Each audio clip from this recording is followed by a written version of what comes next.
We have multiple Los Angeles Lakers trade updates to go over today as new reports have dropped, revealing some huge information surrounding Rob Pelinka's and his plans surrounding both Jakob Poeltl as well as some other targets that have been revealed. We're going to break down the latest reports and discuss what this means going forward as the trade deadline is less than or around 24 hours away. But before we get into that, folks, a quick reminder, if you're part of the percentage who aren't subscribed to the channel, we're on the road to 8,000 subscribers. We're getting extremely close to that goal, less than 400 subscribers away. If you're enjoying the multiple videos a day and enjoying the all-inclusive Lakers coverage, make sure to hit that subscribe button. Thank you guys for your continued support. And ladies and gentlemen, there's a lot to go over. Obviously, the NBA right now is absolutely crazy. We had reports about the Warriors, getting KD back, and then Shams just dropped a report saying that KD doesn't want to go to the Warriors. All these different things are happening, but surrounding the Lakers, we have some new reports revolving around and regarding both targets they're interested in regarding the center position, as well as who their number one targets are, according to multiple reports here. And I want to start with this report regarding Jakob Poeltl. And this dropped, I believe it was last night, and there's another report from just a little bit ago surrounding Jakob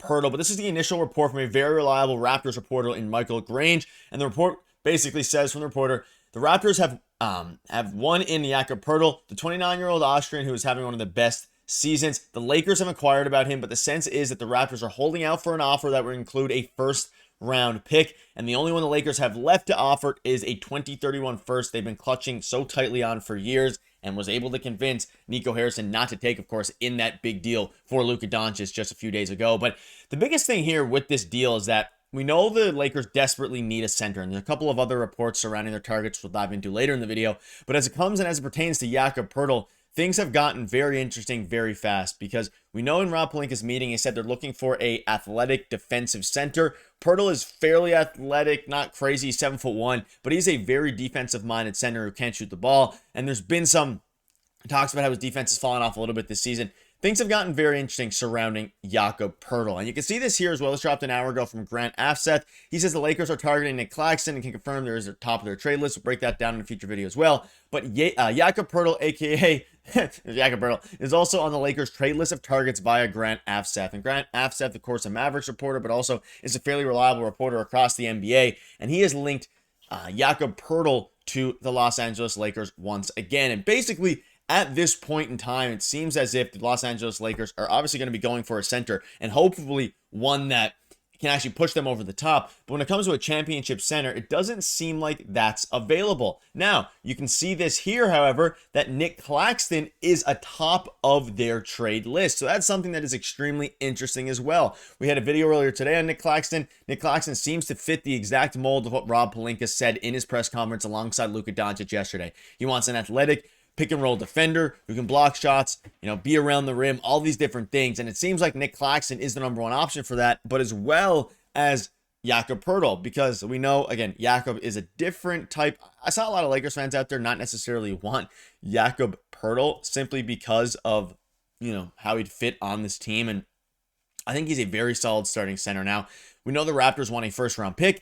Would the Lakers be willing to give up their 2031 first? That's the question. We've seen some reports from Anthony Irwin saying that the Lakers are going to dangle their first round pick, and if any team calls and inquires and is offering them a starting center, then they would get the job done.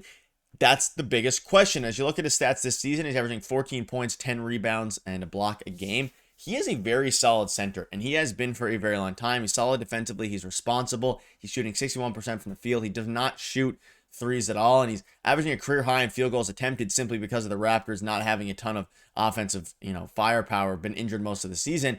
But now if you're the Raptors and you're the Lakers, if you want to make a deal surrounding that 2031 first round pick, I think if you dangle that out there and you're the Lakers, it gets the deal done. But I think if you're the Lakers, you want to hold on to that 2031 first round pick in order to get someone who can be there long term and can fit perfectly. Guys like Miles Turner. And maybe the Lakers now wait until the offseason to trade that 2031 first. That's debatable in order to, improve Luka Doncic's team going forward. So it will ultimately turn into Luka's team once LeBron retires and all these different things. But reports are coming out that they're willing to dangle that first round pick, and whoever comes out of that, crop is who they're going to take as center. Now, regarding the report that the Lakers are targeting Nic Claxton and that he's on top of their list is extremely, extremely interesting, because now you think about what this means regarding obviously the Lakers going forward, but if Claxton's at the top of their list, they're going to do everything in their power to get that done. And that includes, I would assume, dangling that 2031 first round pick. Now, Claxton is under contract for a couple more years. He signed that 4-year, $90+ million deal back last season.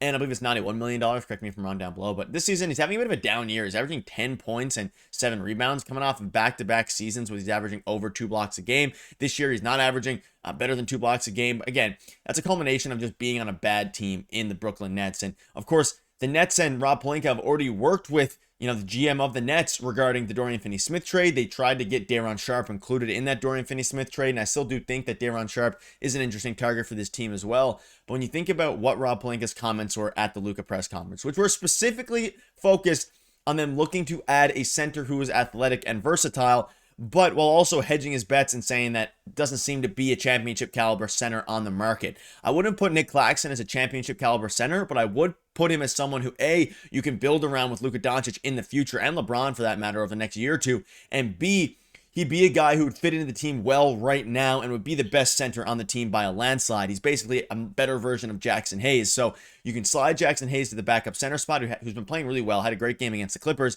And then now you have a Nic Claxton and then Jackson Hayes backup center. Now maybe they make a move and they get 2 centers. A guy like Day'Ron Sharpe who could play the backup center position. Like, there's a lot of different guys that are available. I still think Nic Claxton is the most likely option at this point. However, the recent interest in Jakob Poeltl is also extremely intriguing, because if they don't pull the trigger on Nic Claxton, or maybe the Nets decide, okay, we have him under contract for a handful of more seasons, so let's go ahead and keep Nic Claxton on the team. We don't want to move. Maybe we will offer you Day'Ron Sharpe.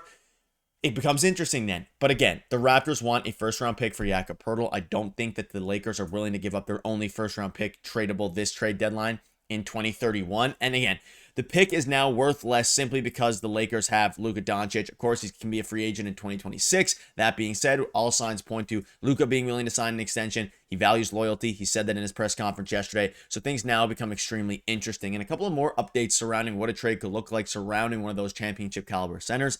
A report came out from Anthony Irwin regarding an Austin Reaves trade, and revolving those, he said no, maybe in the offseason. They want to see Reaves and Luka not work before they move him. So I would suspect if any Austin Reaves trade happens, it happens in the offseason. I've been talking on the channel about how a Reaves trade could happen now because they want to get a championship caliber center, but it doesn't seem like a center is on the market that would be worth moving Austin Reaves. So whether they move him to the starting 2 guard, or whether they move him to the bench as the backup point guard, depending on how Shake Milton does, it's going to be very interesting to think about what it's going forward.